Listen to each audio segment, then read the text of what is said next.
The origin of the Innovative Medicines Initiative was a dialogue between the European Commission and the European Federation of Pharmaceutical Industry and Association.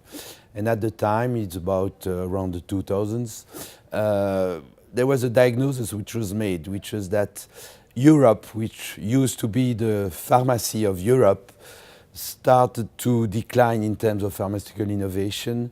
More industry were moving to the United States. And at the same time, it was clear that a partnership between the public and the private sectors were absolutely needed to move research and development further.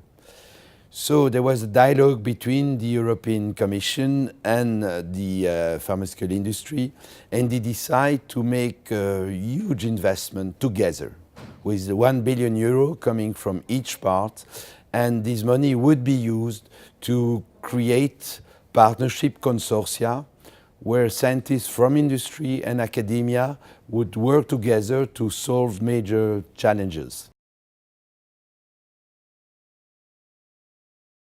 For me, the main success, the main achievement was to build trust between the different stakeholders, which was really not obvious. And just to illustrate how this trust was created, we have one project in which big pharmas, together with SMEs, share products that they are testing as candidates for new medicines. And actually, it was very interesting to see how small enterprise can help the big ones and vice versa. Another evidence of this was that we were able to bring together not only industry and universities, but also the European Medicine Agency and the European Organization for Disease Control to work together to establish new ways to assess the benefit and risks of vaccines, which, as you know, is a very important public health challenge. And I would say that also the fact that we were able to build trust was demonstrated by the fact that charities approach us to be involved. And I was quite proud to have, for example, the Bill Gates Foundation co-funding some of our projects, as well as different charities operating in the diabetes field.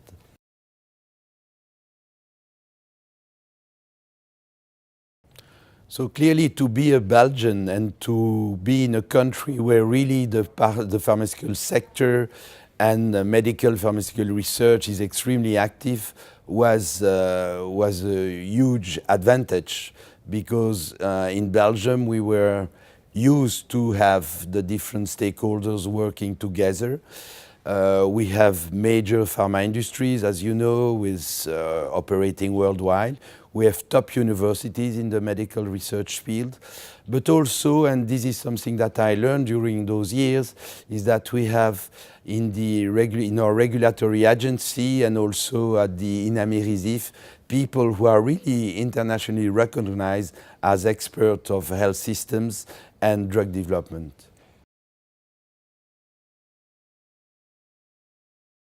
I think the main challenge of the future is to address the current needs, to translate the wonderful advances of research into new medicine that reach the patients.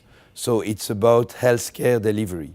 So I think the challenge would be to see how we can indeed leverage on these advances to involve other type of stakeholders, other type of competencies, especially in the economic field, to develop the new models that are needed when you think about all these new drugs, how expensive they are.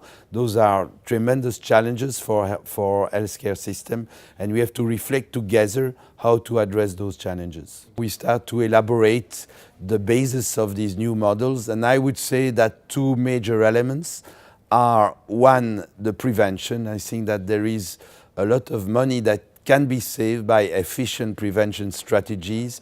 Very simple, but we have to do a lot on this, including in our country, in Belgium, as well as education. I think it's so important now to train this new generation of healthcare professionals. They have to learn what the future of medicine will be, and they have to learn how to work together.